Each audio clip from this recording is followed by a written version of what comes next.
Hello అందరికీ. ప్రతీది పట్టించుకుంటే చాలా కష్టం అని చెప్తూ ఉంటారు. కానీ కొంతమందికి అవి ఎంత చెప్పినా వేస్టే. అంటే నాలాంటి వాళ్ళకి విని ఈ చెవితో విని ఆ చెవితో వదిలేస్తాను నేను. ప్రతీది పనికిరాని విషయమే మైండ్ వరకు తీసుకుంటా, పనికొచ్చింది అస్సలు తీసుకోను.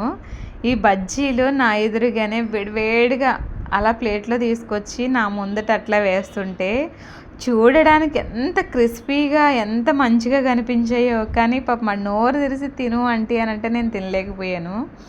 చాలామంది ఈవినింగ్ అయ్యేసరికి స్నాక్స్ కింద భలే తింటారు కదా ఈ సమోసాలు మిర్చీలుని. మా ఇంట్లో కూడా ఉన్నారు, వాళ్ళ కోసం ఇవైతే కట్టిస్తున్నా. ఇవి మనకు తెలిసిన వాళ్ళ షాపే. సో అందుకని మనం వీడియో తీసుకుని మంచిగా ముచ్చట్లాడుకుంటూ ఏమేమి కావాలో ఏమి బాగుంటాయో తెలుసుకుని అక్కడ కట్టిస్తున్నా. బయట ఫుడ్ తినకూడదు అని అంటారు. కొన్నిసార్లు చూసి చూడలేనట్టు తినేయడమే. నేను కొన్ని షాపుల దగ్గర తింటాను. మీరు కూడా ఇంతేనా?